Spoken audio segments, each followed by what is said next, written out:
And I would like to welcome you all to the Texas Corequisite Project Summer Learning Series supported by the Texas Higher Education Coordinating Board. And I'm Carolyn Reed. I'm the co-director of the Texas Corequisite Project.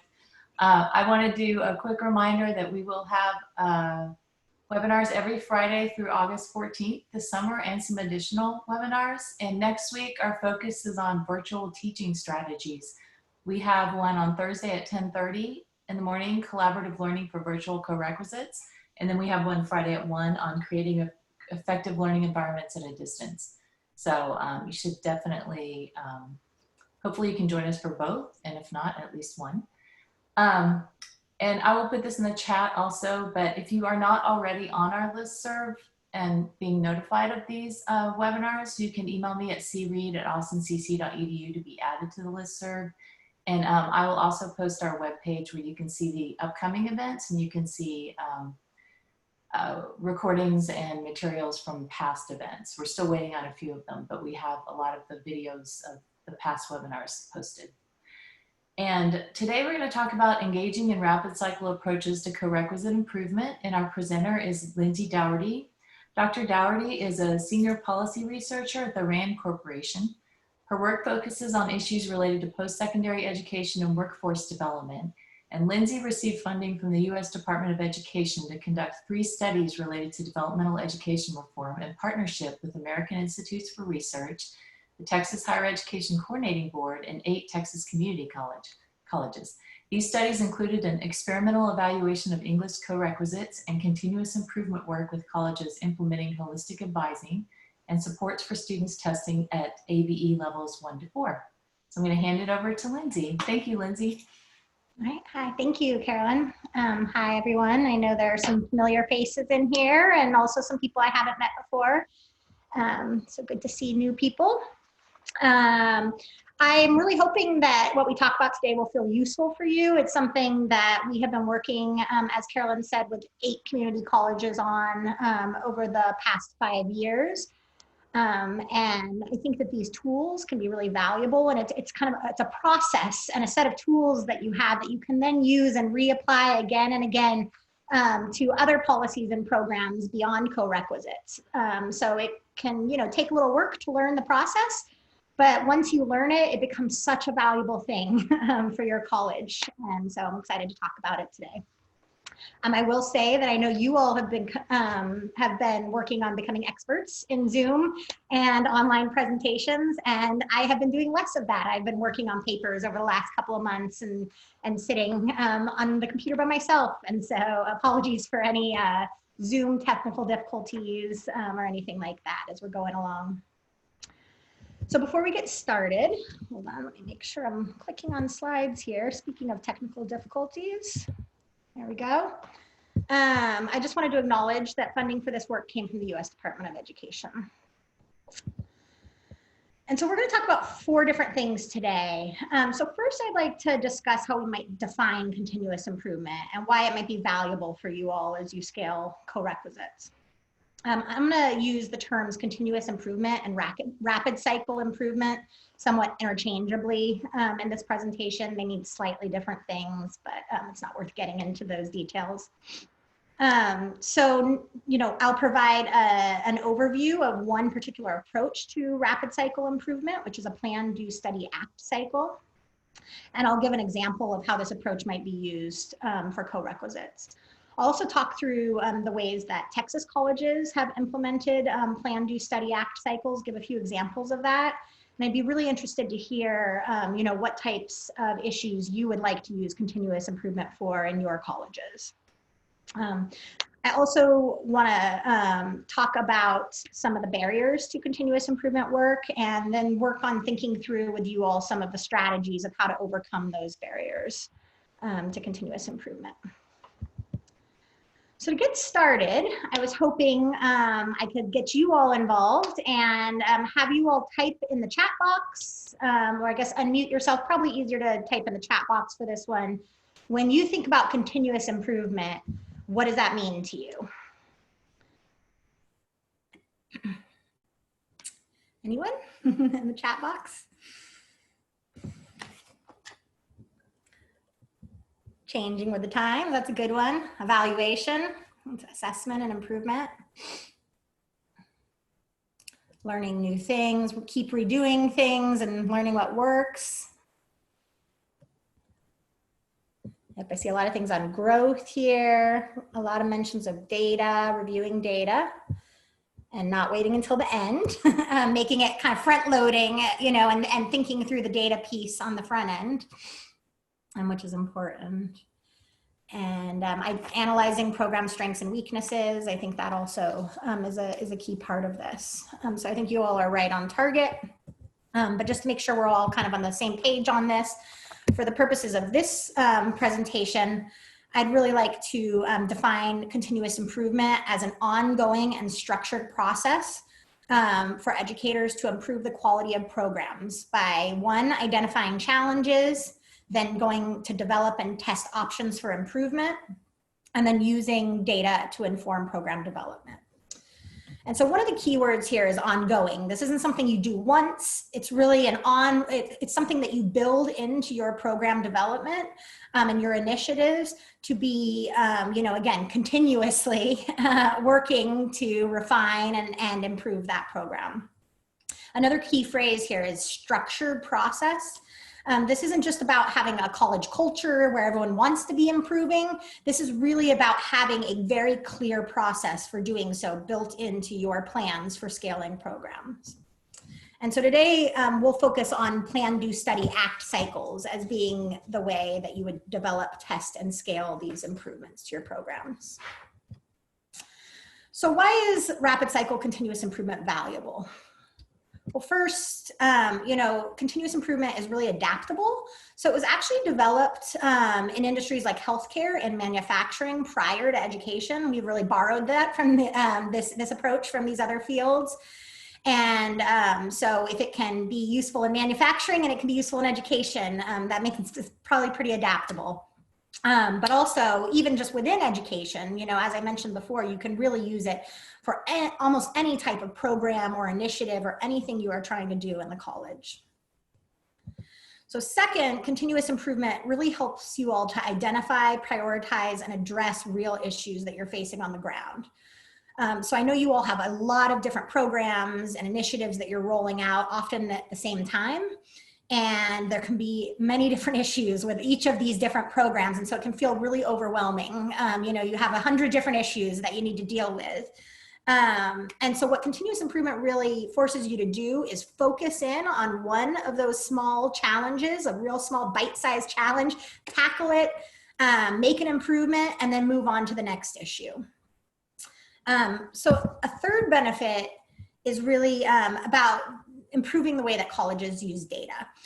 So this is in all colleges. A lot of you all are already doing this and doing a great job of this. But traditionally, colleges have largely used data for the purposes of accountability, grant reporting, you know, maybe producing a report once a year, but really haven't used it as often for digging into challenges that practitioners are facing on the ground and thinking about how do we make improvements, how do we figure out where we need to make improvements, and then as we're testing out improvements, what kind of data can we be collecting to understand whether things are working or not. And so, you know, this really kind of reframes data collection as a tool for you all rather than some sort of top-down accountability type of tool. And so while data is an important part of continuous improvement, the nice thing is that you don't necessarily have to be a research expert. You are not conducting very complex statistical analyses. You're just tracking kind of key measures over time. So, you know, it can be conducted regardless of the research and data capacity at your college. That said, it's definitely useful to have someone on your continuous improvement team who gets excited about data and data analysis and has some expertise in this area so that they can help kind of oversee this work with the group. And finally, continuous improvement builds a culture of long-term planning and improvement, which ensures that you all are thinking proactively and continuing to make progress with programs as they're delivered over time. So rapid cycle improvement can really help you all, I think, too, specifically to build corequisites. You know, you all have been asked to scale up over just a couple of years, you know, and I know that this can be challenging for you all, and that you're probably facing, again, a number of different implementation challenges that are all coming at you at once. And you really need to figure out, okay, how can we tackle all of these different challenges that we're facing? And, you know, oftentimes there are research studies out there that talk about corequisites, and those are, you know, there are increasingly more and more of those. But, you know, oftentimes those research studies don't really tackle issues that you all are facing on the ground. And I know you all have a lot of great professional development opportunities, and those can be really useful, but they're also anecdotal. You know, they oftentimes and don't kind of have any sort of data or evidence behind them, something that worked in one single classroom.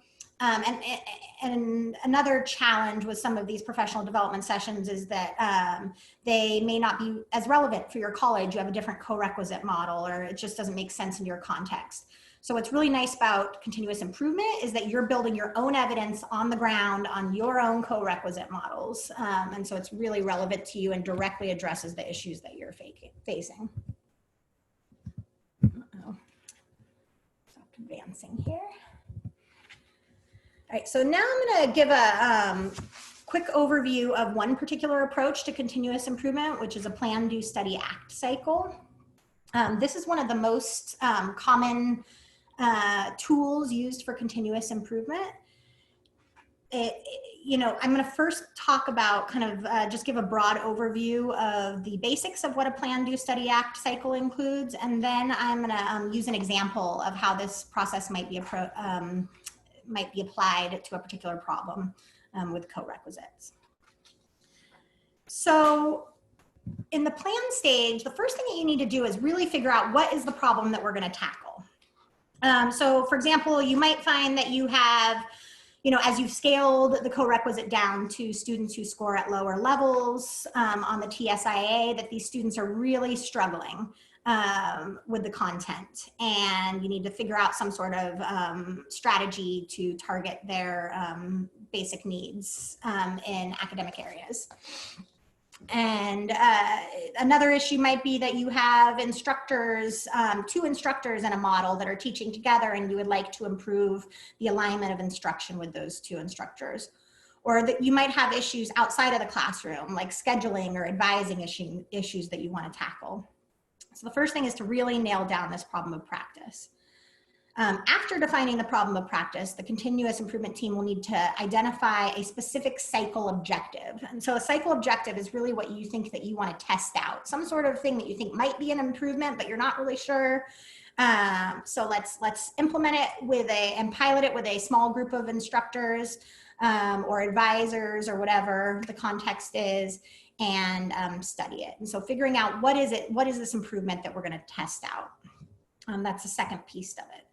So after deciding on your problem of practice and the thing that you want to test for improvement, the next thing is to figure out how are we going to measure if there's improvement? What does it mean? If we see improvement, what is that going to mean? You know, and what kind of indicators do we need to track over time to figure out whether those improvements are being made?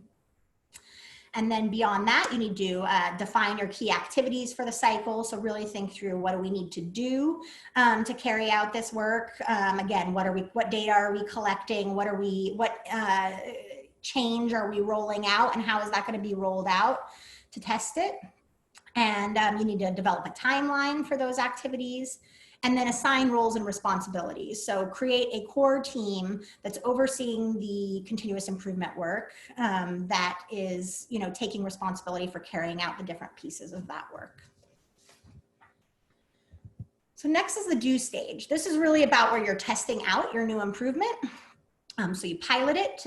Typically, continuous improvement suggests that you do test it out with a smaller group first and scale gradually over time as you learn about how that approach is working. Of course, anytime you implement something new, you want to provide clear guidance and ongoing support around how that improvement is supposed to be implemented so that it's implemented well. And then also the do stage is where you're collecting data that will help to inform your improvement. So next you move to the study stage, and this is where you are going to be assessing the data that you've collected. You always, with continuous improvement, Because continuous improvement is really a practitioner-driven approach, this is not about two people sitting in a room, assessing the data, making the conclusions, and pushing forward with something. In continuous improvement, you really want to share these findings broadly with different groups of stakeholders that might have important perspectives on the issue, and get their thoughts about the findings and the best next steps forward. And finally, you want to document what was learned through this process so that 2-3 years down the line, you aren't repeating the exact same improvement cycle. And also, documenting what is learned can be really helpful for helping to gain buy-in, you know, when you want to scale the change and make it beyond just this small group of classrooms or advisors. It's nice to have it really well documented so you can have a convincing argument for people. So in the ACT stage, this is really about determining what changes need to be made. Did something work? And we're going to scale it up. You know, we really think that this was a good improvement and it needs to go to everyone. Another option is, okay, well, it went okay, but we had some issues. You know, we really need to refine this improvement a little bit and try it out again with a small group of instructors, and maybe down the line we'll scale it once we feel like we've gotten it right. Or potentially the thing that you're testing out just doesn't work at all and doesn't seem like it's the right direction, and you really want to actually shift directions and start to focus on some other improvement. The ACT stage is also when you want to share findings and improvement plans broadly and gain buy-in for this improvement that you'd like to scale. And then finally, it's important to identify questions that require further study. And then you can carry out, you know, additional continuous improvement cycles to address those questions. So now I'm going to talk about an example of how this process might be applied to corequisites, just to make it a little bit more concrete. So let's assume that you have a fictional college and they have a goal of scaling math corequisites to all students. But as they have scaled the algebra corequisite to students with lower test scores, they found that they have very low pass rates for some of these students who come in testing at lower levels on the TSIA. So they need to really identify a problem of practice. You know, at first they think, okay, this is our problem of practice. We have students scoring at lower levels. You know, this problem of practice might be a little bit too broad. There are a lot of different reasons why students might be struggling with passing these courses. It could be that they're struggling with things outside of the classroom. It could be that they just need a little bit, the content is right, but they just need a little bit more time with the instructor. Or it could be that, you know, the content and the curriculum needs to be modified a little bit. And so you really need to think through kind of what are the root causes? Why do we think these students are not passing these courses? And the problem practice is probably going to be something more narrow. It's going to be one of those root causes. You know, we don't have enough instruction on arithmetic, and students are really struggling with arithmetic and need more one-on-one support with that particular issue. So that's more the level of the problem of practice we're thinking about here. So then the college pulls together stakeholders. You know, they decide, okay, the need for targeted basic skills support is going to be our problem of practice. And now they really need to think through, okay, how are we going to make improvements? What do we want to test out to help ensure that students are getting this arithmetic and fractions support, given that the instructor doesn't really have time to spend a whole lot of time on these basic skills inside of the class, inside the corequisite classroom and the academic support. So in discussing the issue with faculty and students and advisors, there are a number of different possible improvements that they discuss. So for example, they could extend the overall time of the corequisite academic support to give instructors more time to work with all of the students in those corequisite supports. Or they could target the support to students who are coming in at these lower levels and provide them with some additional instruction and tutoring. For example, they could use instructional software that students work with outside of the classroom, or offer a kind of boot camp session in the first couple of weeks of the class where students get a little additional support on these basic skill areas. But let's assume that in this case, the college decides that their approach that they would like to take, after getting input from a lot of faculty, and other individuals, is that they'd like to test out supplemental instruction supports for their students. They would like the tutor to, they're embedding the tutor in the classrooms, but also requiring the students who test at these lower levels to attend an extra weekly session where they get additional one-on-one support.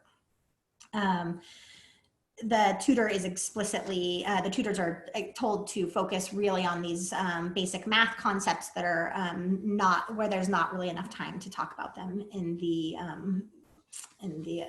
both the course, the college course, or the co-requisite support. So next, the college needs to figure out how it will measure improvement. So, first and foremost, I know you all are always measuring pass rates for your courses as one of your key measures that you're interested in. So you can continue to, the college continues to measure that.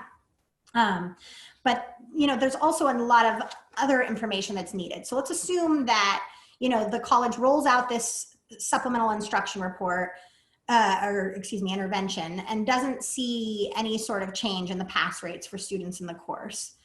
What do they do with that information? Okay, this didn't work. We're going to start all over. They need to understand a little bit more about why didn't it work? Was it that students weren't showing up at the supplemental instruction sessions? Was it that the content of those sessions wasn't well aligned with what was going on in the classroom and didn't feel that useful to students? You really need to dig a little deeper and collect some qualitative data and some other types of data along the way to understand why things were or were not working. And that will help you to, make better improvements and refinements to the program over time. So in this case, the college decides, okay, well, we also want to understand, did students feel like, and instructors feel like students were getting, improved support around basic skills? If they didn't feel like they were getting better support, then that would, be a problem and something that you would want to know. Another thing that you could collect and the college decides to collect is, how often did students participate in the supplemental instruction to understand, were students actually showing up at the sessions, or was the reason why it didn't end up working that, they never even showed up at them at all, or the students who needed it the most were the ones that weren't showing up. In addition, the college also decides to ask the instructors and the tutors, what barriers they faced to implementing supplemental instruction. So next, the college has to lay out activities and identify roles and responsibilities for various individuals who will be involved, not only on the core continuous improvement team, but also across the institution, since it's common in continuous improvement processes to really, again, try to get the voice of many different practitioners and stakeholders into the process. So for example, the college needs to identify and train supplemental instruction tutors, so you need to figure out who's going to do that piece. And if you need to develop support materials and guidance for those supplemental instruction tutors on what they should be focusing on and how they should run those sessions, that will need to be done up front. You also need to be thinking about evidence building activities. So we just talked about a bunch of different data that needs to be collected. And so how is that going to be collected? Who's gonna get that? When is it going to be collected?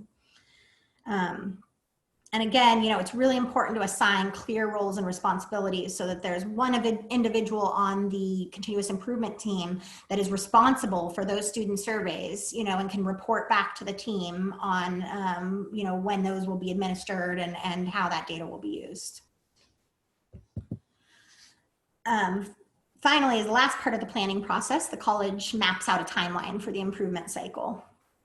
So in our work with community colleges, we have typically used cycles that are a year long. And so I guess that's what we recommend to start with.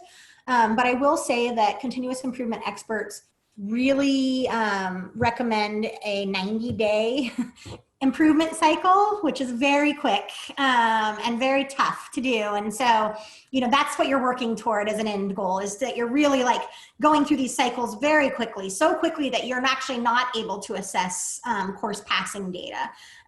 You can't even wait that long because you've already moved on to the next issue by the time that has come through. So You know, but in terms of a year, what a year timeline might look like for a college, in this case, the college knew that they wanted to scale some sort of improvement by for fall 2020. And so mapping backwards, they decided, all right, if we want to scale something in fall 2020, we're going to need to pilot it in fall 2019. And so that we can collect the data, analyze it in the spring, and figure out what our course of action is by April. Because, you know, oftentimes for the fall semester, things really need to be worked out before the end of the prior spring semester. And that means that the college might have had to have started planning for this continuous improvement cycle as early as summer 2019. All right, so next is the do stage. And so the college decides to pilot this supplemental instruction with six sections of the co-requisite. And all other sections will continue without supplemental instruction. Having this comparison group is helpful because it helps the college to better figure out that, whether the new requirements will lead to any changes. In this case, you know, when you're picking comparison groups and who will be piloting particular programs, it might not always be a good idea to pick your best instructors to pilot something, because it can then be very hard to disentangle in the data, you know, how much of this is just really that you picked the best instructors and so their students, you know, are going to do better, and how much of it was the supplemental instruction itself. So you want to think carefully about how you pick instructors to pilot different initiatives under continuous improvement. So, you know, we talked about a number of different measures that the college decided that they wanted to track to look at improvement. And so that data needs to be collected. Course passing data, you know, obviously comes from your all's administrative data. But the college does administer a very brief 2-3 question survey to students that captures their perceived support with basic skills, something that takes 3 minutes at the end of the class. Similarly, with instructors and tutors, they administer a survey that asks about those instructors and tutors perceived, you know, how well they thought they were able to support students with basic skills and the amount of support that they felt that students received. And also, you know, asking them about any sort of barriers or facilitators to delivering effective support through this new supplemental instruction model. And finally, the college has the tutors collect attendance records at each of these supplemental instruction sections to understand which students are showing up and which students are not. So next, it's time to study the results, and the college finds that there are improved pass rates for students who are assigned to the sections with supplemental instruction, providing some evidence that this instruction may be helping students.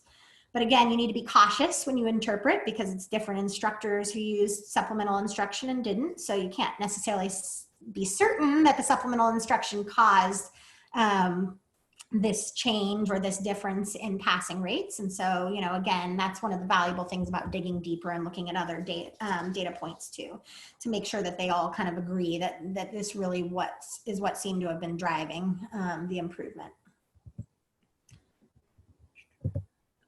So you look at the student survey data, and the college finds you know, that students were much more likely to say that they felt supported when they had questions about fractions and arithmetic and other basic math concepts.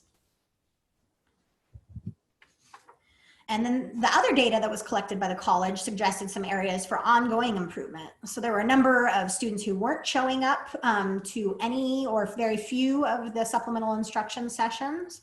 And so that was something the college felt like they really wanted to try to address in future continuous improvement cycles.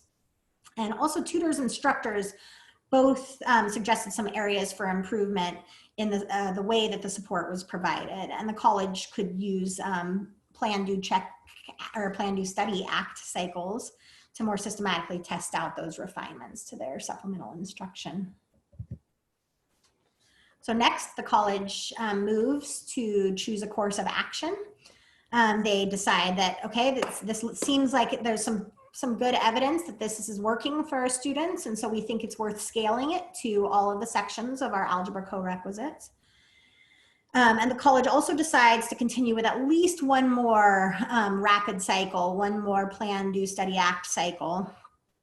to continue refining the supplemental instruction as it's scaled to address those attendance issues and some of the issues with delivery, and also to continue to gather evidence as it's scaled more broadly to other instructors.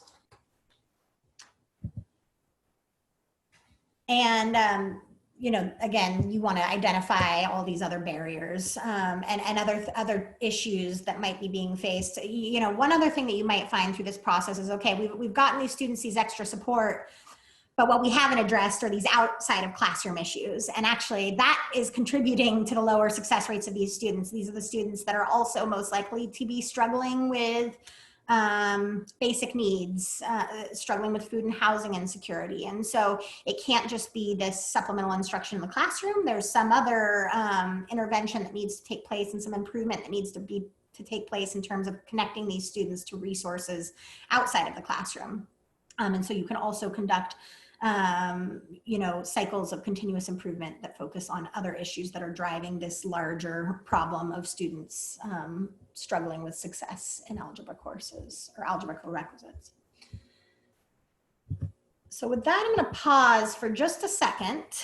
I'm going to talk about a few more examples in the next section, so that might help to clarify some questions about this. But if you all have some questions that you'd like to ask right now, feel free to type them into the chat box or unmute yourself and ask them.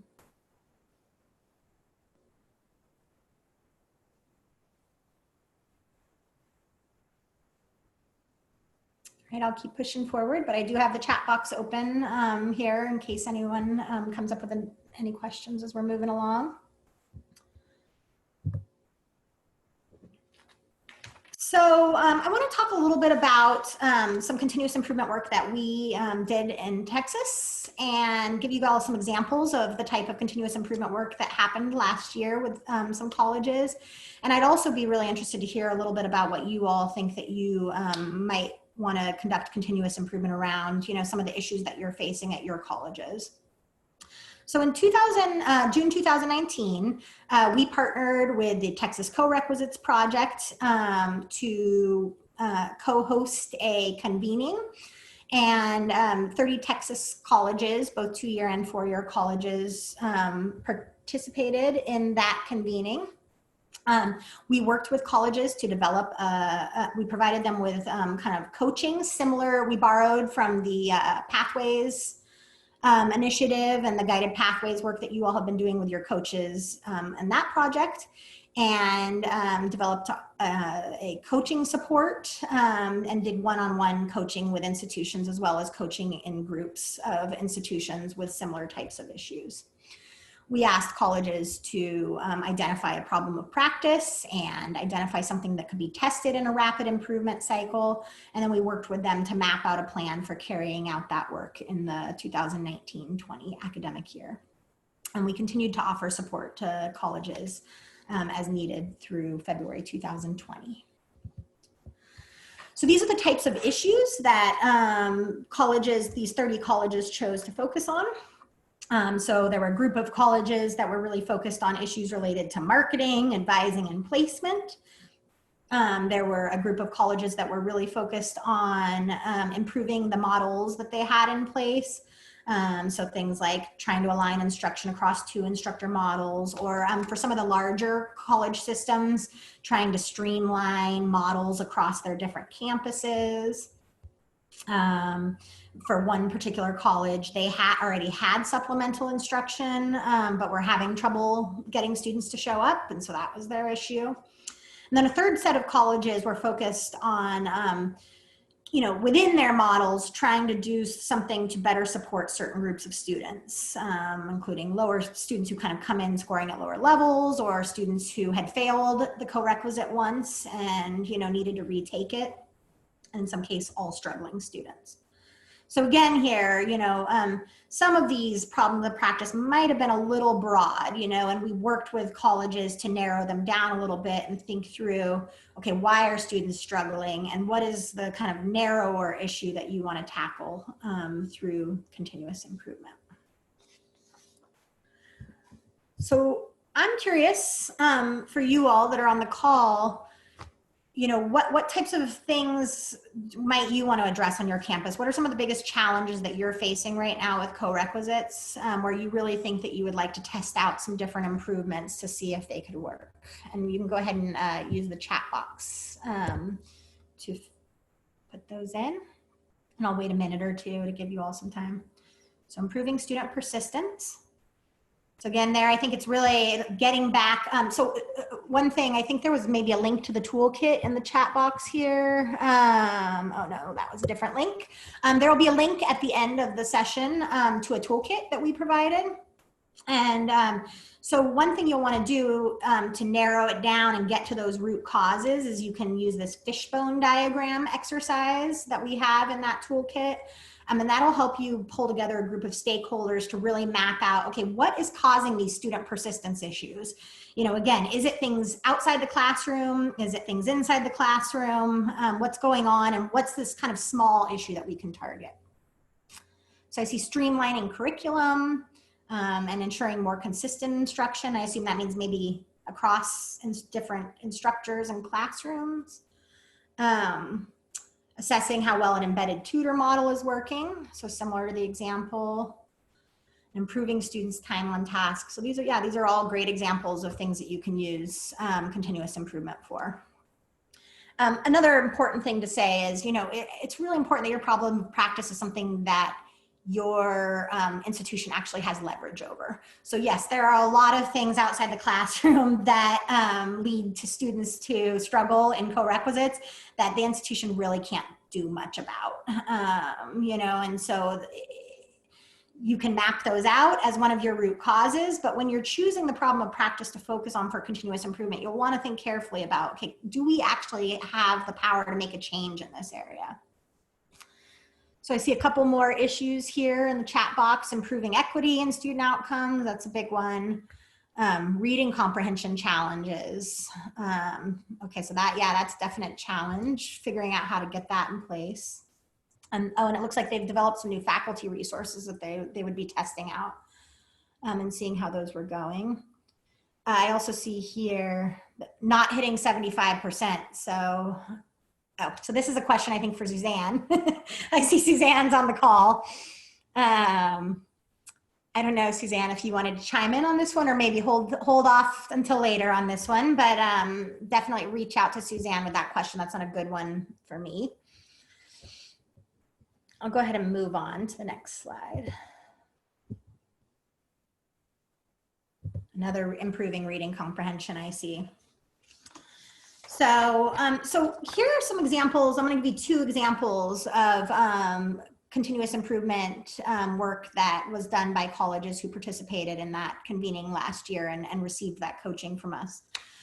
So one college, the problem of practice was aligning instruction across the two instructor model.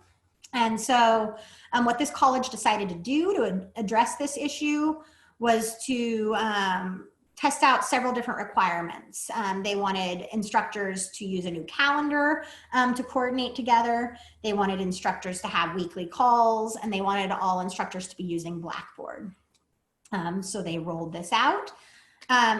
In this case, it sounds like, I didn't work directly with this college, but based on the notes I see, it sounds like they rolled this, the new requirements out to all two instructor pairs, rather than kind of choosing a smaller group to roll it out with.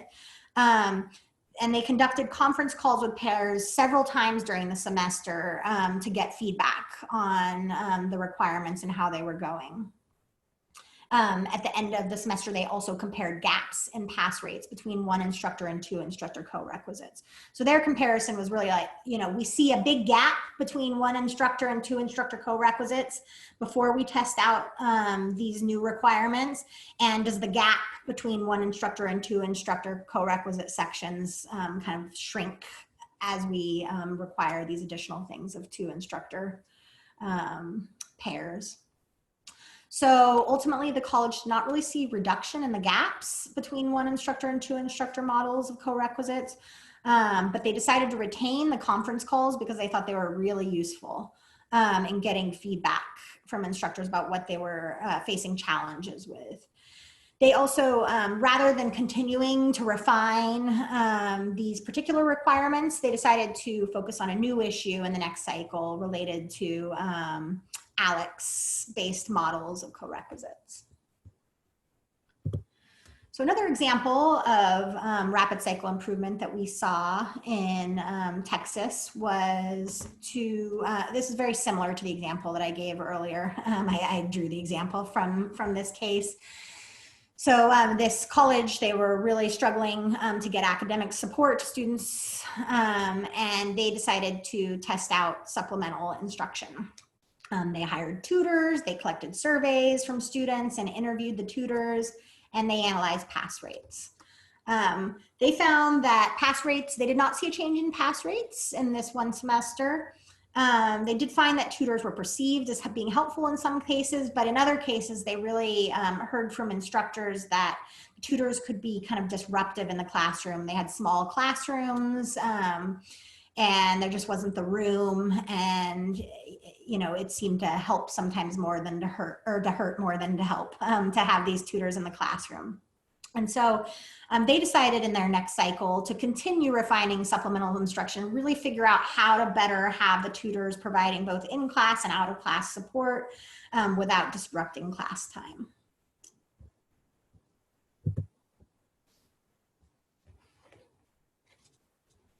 So last, I'd like to spend some time here talking about barriers to continuous improvement work. It sounds really simple in practice, and it is. It's much easier than trying to deal with 100 problems all at once and feel completely scattered.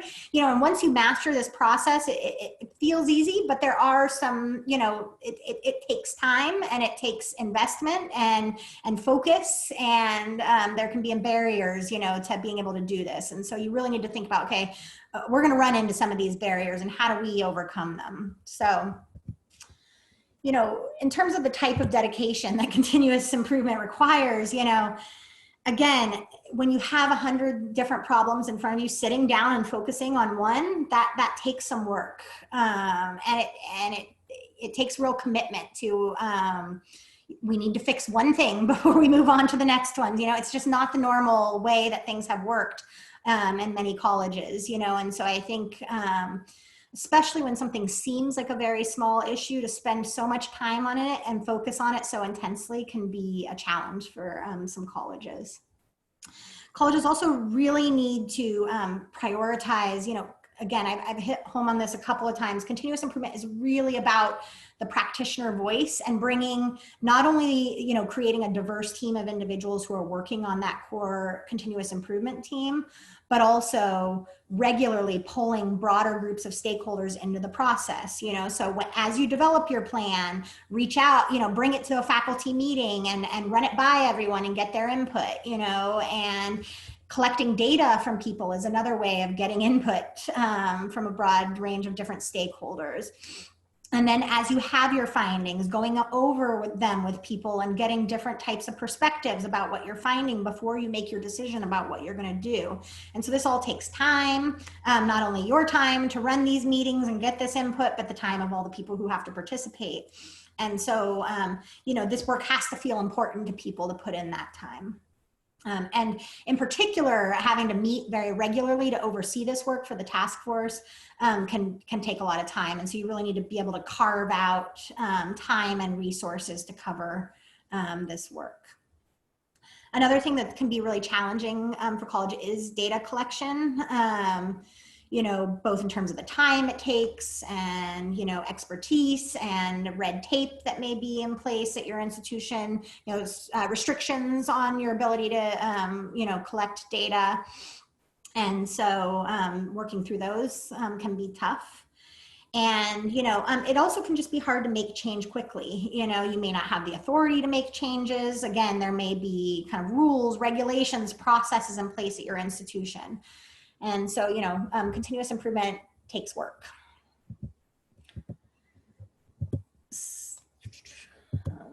So in terms of the barriers that you all might face, A big one up front is just not knowing how to carry out rapid cycles of improvement. So I'm hoping that now that we've had this session, we can go ahead and cross this one off the list since you all are experts now. But another issue, is really, again, this requires a lot of buy-in. I mentioned this requires resources. You're going to need to carve out resources for that task force or that team to help support their work and make sure that they have the time to focus on this. And so that requires support from leadership. So if you don't have buy-in and support from leadership, you're going to be sunk. Another big one is buy-in from faculty and other college staff that have to be involved in the process. So if you don't have their buy-in, they're not going to make the changes that you recommend. They're not going to engage in this improvement process and data collection and other aspects of it. So really getting buy-in from all of the individuals involved is pretty important.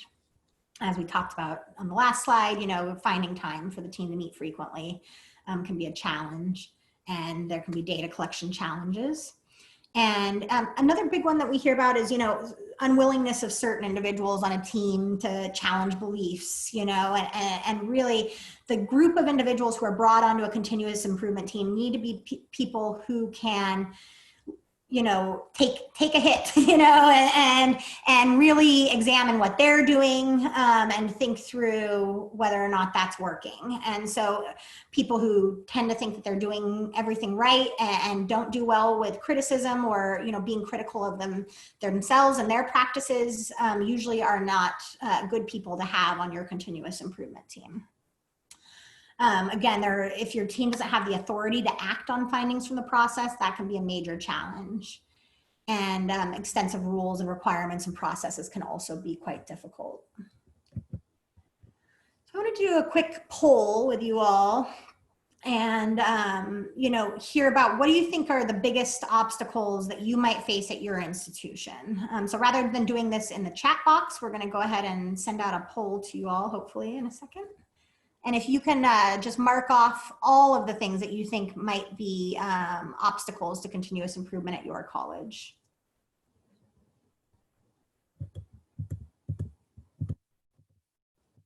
I'll give you a minute or two to fill these out.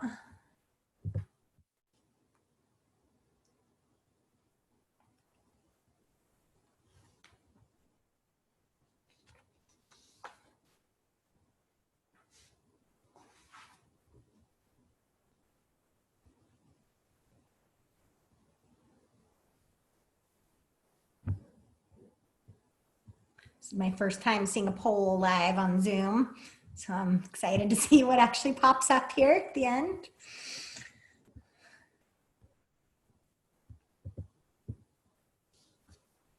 And it looks like nobody has voted yet. Can you all see that? Are you able to vote?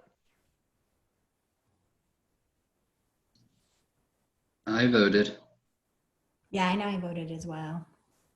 Yeah, I submitted it already. And I voted too.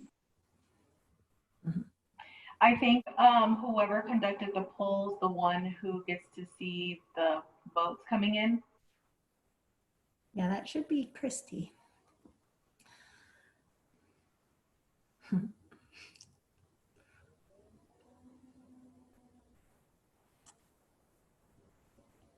Well, we may push forward in a second. I do have the results of a similar poll that was conducted with our 30 colleges who participated in that conference last year. And I can start by giving you all the results of their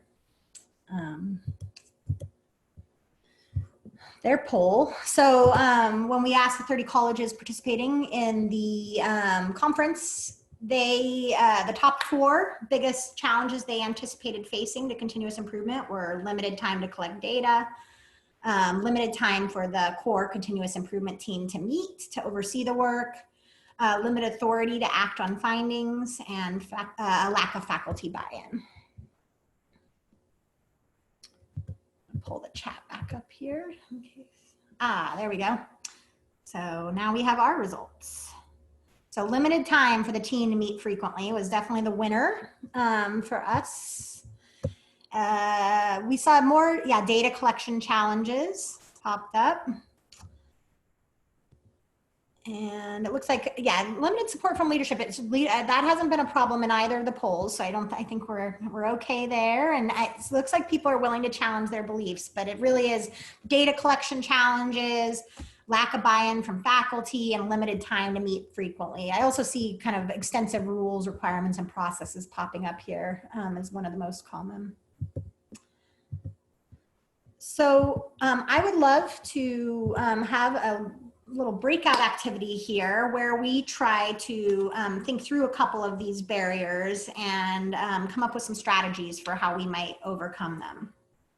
So the idea here is that you are the lead for continuous improvement at your institution. And I'm going to, on the next slide, give 3 different challenges and one of those, you'll get broken out into one of the 3 rooms and you'll have one of those challenges. And we'll give you 8 minutes to brainstorm as a group on strategies for overcoming that barrier. And then each group should choose one person who will report back. And if you could report back, you can either report back through the chat box or unmute yourself and tell us about 2 or 3 of the strategies that your team discussed. So the 3 challenges that the different breakout rooms will talk about. So one is really about, again, finding the time to meet on a weekly basis for what seems like a relatively small issue with corequisites. A second challenge is, that instructors and students are just too busy and we really can't bother them by collecting data. And the third challenge is really about buy-in and the ability to collaborate with Department X because they just really won't admit that there's room for improvement and just aren't collaborating with other stakeholders on making these improvements. So with that, we will go ahead and break you out into rooms and we will circle back. It is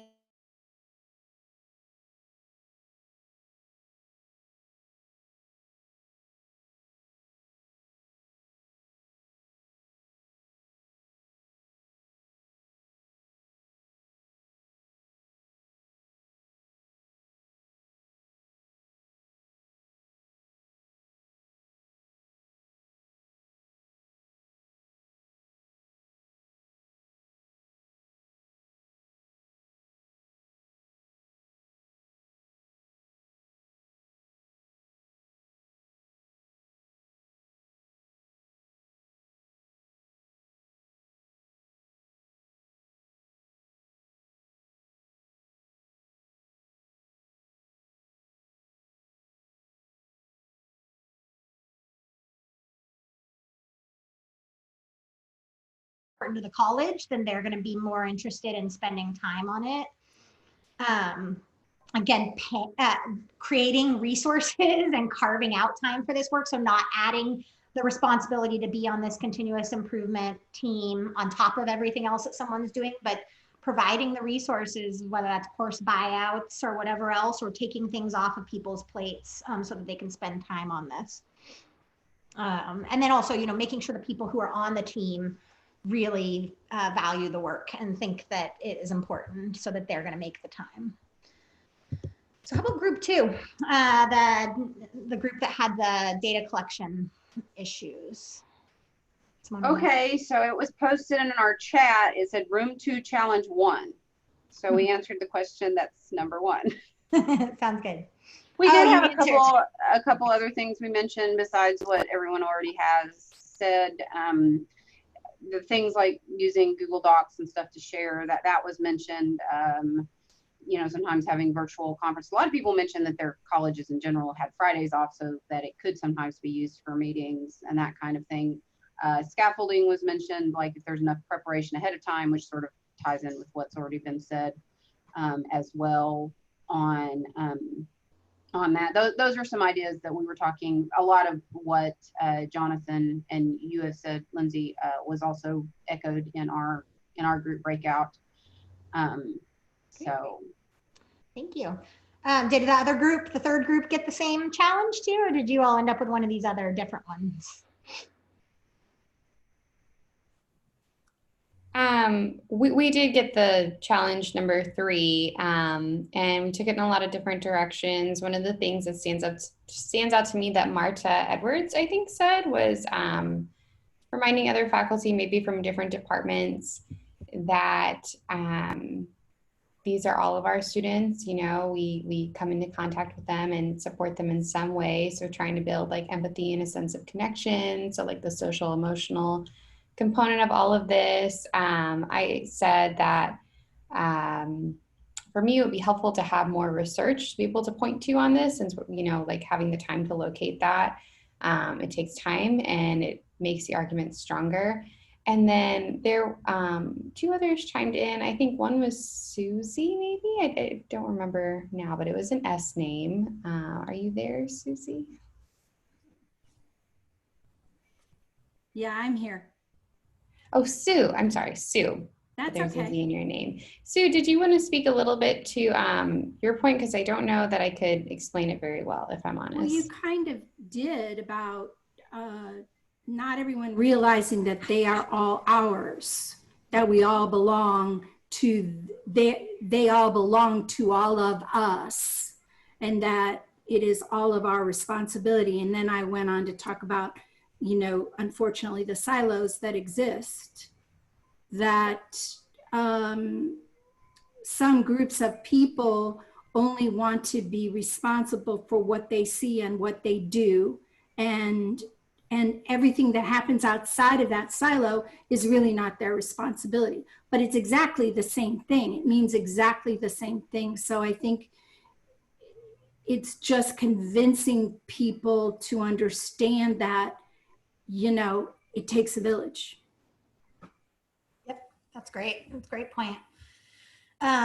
So some other thoughts I had on this one too were, you know, ensuring that the process is transparent, you know, so it doesn't seem like it's some sort of secret cabal of people meeting and deciding the future of corequisites, you know, in a secret room. So being very transparent, hey, we'll give you all, this is what we're meeting about, you know, each week, if we're happy to distribute our notes, you know, or making sure again that you're bringing people in at different stages of the process to say, hey, here's what we've decided we're going to look at, you know, with continuous improvement. What do you think about this? And allowing them to get their voice in the room earlier on. Another thing is, you know, bring this group in and say, we want you to choose. You tell us what your biggest challenge is, and we're going to help. That's going to be our mission, is to solve your biggest problem, you know? So get them on board by focusing on something that they're really interested in and they want to fix themselves. You know, I think another thing too is, you know, you obviously can engage in your typical team building type activities to try to get people to feel more comfortable with each other and trust each other. And also just, you know, really, again, relates to some of the things that you all were saying, remind them about the purpose of this, and that the purpose of this is actually to help student success, you know, and to help address problems that they're facing on the ground all the time. Rather than just another committee that they have to be on, you know, or another, you know, something that they have to be involved in that's never really actually going to lead to any sort of change that helps them. You know, I think that's what people get frustrated with, is feeling like they're kind of going through the motions and nothing's ever going to come of it. And I saw lots of great ideas about the data issue. So, you know, administering surveys because they're quick. Uploading documents, using Canvas to upload documents to be assessed quickly, using piggybacking on things that already exist, you know, and just modifying them slightly rather than doing your whole own survey or assessment. These are all really great ideas. And then a couple more, let's see what else I had. So yeah, I thought some of the same things about data, you know, especially, again, a survey doesn't need to be a 20-minute survey. You know, people think survey means this big, long thing with, you know, 30 questions, and a survey can be 1 question or 2 questions. You know, again, I said piggyback on existing resources. Talk with your, you know, your research office, your IR office, if there are kind of restrictions on what you can collect and the types of approval you need to go through. Figure out if there's some way to get some sort of separate track of approval for these continuous improvement efforts that really need to move on a quicker timeline. And again, you know, getting people engaged in data collection, the best way to get people to give good responses on surveys and spend time on interviews and things like that is to really communicate the purpose of it and let them know that this is to help you, you know, and be clear with them about why you're taking their time to collect this data. And then I added a 4th one on here since we had 4 top challenges from our corequisite continuous improvement group, the 30 colleges that participated last June. And another one that they highlighted was really challenging was, having the authority to make the changes. And so here, I think you really do want to make sure that you involve someone on the team who does have authority to make changes in these areas, so that you can kind of get their buy-in throughout the process. Another idea is, okay, well, you're stuck with the team that you have, and maybe the team doesn't have authority over this other change that you want to make. So choose a problem of practice and an objective and something that you can do that your team actually does have authority of. There are plenty of different issues to focus on one that you actually can control and do something about. Another thing, again, documenting evidence and making, providing that to your leadership and to others, other faculty members or whoever, to really convince them that, hey, we didn't just come up with this out of nowhere. We decided on this change from, based on input from a bunch of people. And then we piloted the change and we collected evidence on it, and we saw that it actually works. So the reason we need to scale this is because we have some evidence that helps convince us that it works. And then if you can't have people on the team who have the authority, I think another strategy is to just engage them early and often, let them know what you're working on and what you're testing and what your decisions might be at the end of the cycle, depending on your evidence, so that they know, and it's not brand new to them when you tell them at the end of the continuous improvement process, oh, we've made this decision, we need to make this change. They're waiting for that evidence and that decision, and to help support you in making that change when you're ready to make it. So that is the end of the content that I have. And so, really just wanted to open it up for additional questions. I know there was one question for Suzanne on waivers way back in the chat box. And so I know Suzanne might be available to jump on and answer that question if you wanted to ask it. And if you all have, there she is. And if you have any others, feel free to voice them or put them in the chat box now. Okay, yeah, I think the question was with regard to meeting the 75% requirement as laid out in House Bill 2223 for this upcoming fall. And we haven't, that hasn't changed. We haven't, got any, received any directive from the commissioner to, relook that or anything. A couple of things.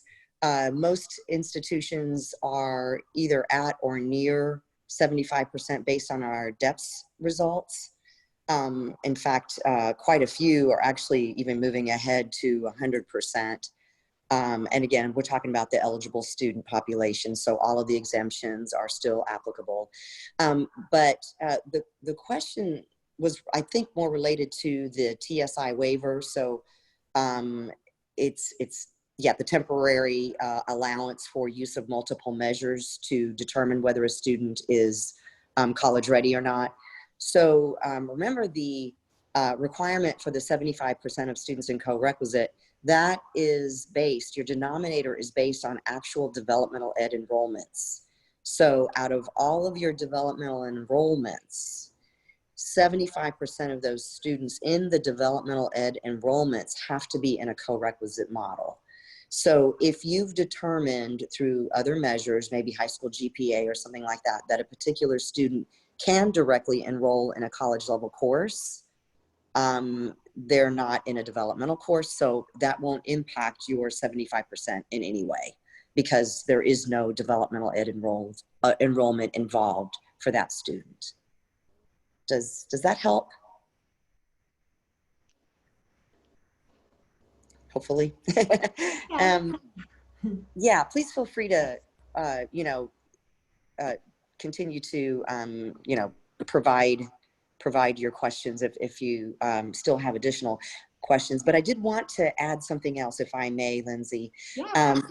We just this morning, we met, we're continuously working on the next iteration of the DEPS and, of course, analyzing the last DEPS.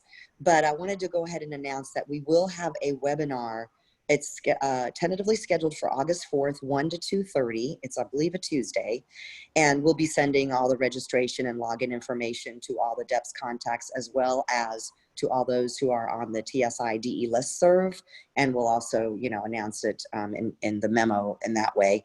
But the webinar will actually focus on looking at the outcomes, not only of 2019, but the 3-year trend of the questions that were asked 3 years. We did make some changes in questions some years, but we do have quite a few questions that we now have a little bit of a trend from 2017, 18, and this past iteration. So I think that's going to be very useful.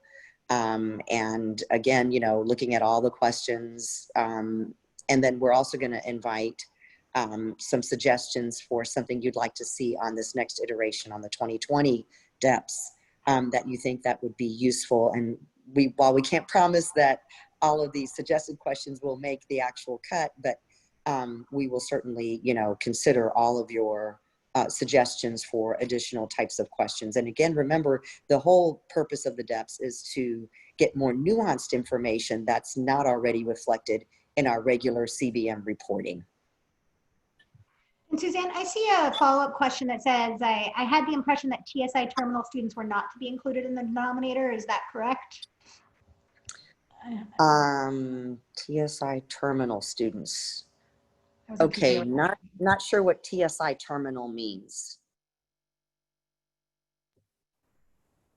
Anyone feel free to chime in if I'm missing something. Referring to students who don't need a math or usually it's more math than reading, writing, because if they don't need a math for their degree, like if they don't have a math requirement for their degree plan, are they taken out of the?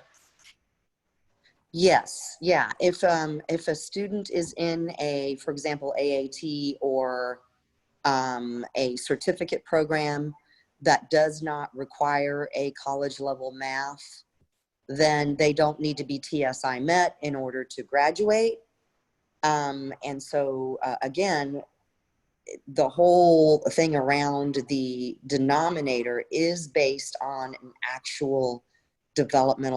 actual developmental ed enrollments. It's not based on the status, the TSI status of students. It's based on the actual developmental ed enrollments. I think there are some students who will take a developmental course to become TSI complete because they have to be TSI complete for whatever program, but not have to take like a math course. Okay, so yeah, then that student would be, I believe that student would still be in the denominator because the student is taking a developmental ed course. Now, we also understand many students who are college ready or TSI met voluntarily take developmental or co-requisite courses. Those students are removed. If we have an indication that those students were already college ready, but they're voluntarily engaging and enrolling in co-requisites, those students would be removed from the denominator. But if the student, even though they don't need a college level math, yet they're not college ready and they're enrolled in a developmental ed, as long as they don't qualify for one of the other exemptions, like for example being a level 1 to 4, then they likely would be counted in the denominator.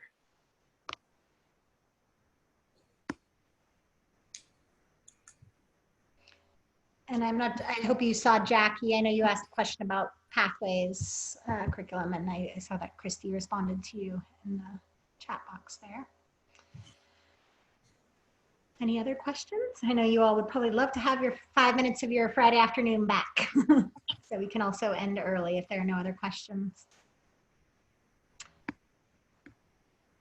It's nice to see all of you. Those of you I haven't seen in a really long time, and good luck with planning for next semester. I know you all are going through a lot right now, and all of us who are not working at colleges understand what you're going through and are really here to support you. So good luck with the fall semester. Thank you. I do want to thank you, Lindsay, and I want to encourage you all to look at the toolkit. It will be there was a link to the toolkit in the description of the webinar. And it's a very useful resource for going through these continuous improvement cycles. And it has a lot of information. So it's something you should definitely look at. And it's something that Rand put together as part of the grant, the Department of Ed grant. Thank you, Carolyn. And I also want to just encourage you all to look at our website, make sure you're on our listserv so you can see our upcoming webinars. It'll be Fridays at 1, and then we have one next Thursday at 10:30, and we might have more. And then also we just learned about the depth survey, or not survey, webinar on August 4th as well. So thank you all. I'll put my email and our webpage and the chat box, and also the Texas Success Center has been a partner in putting together this series over the summer, and they are posting the events and webinars and recordings as well. And Christy just posted that link. So there are a lot of places to get this information. Thank you all for joining, and have a good weekend. And we look forward to seeing you next week. Thank you. Thank you all. Thanks, Thank Carolyn. you. Very much.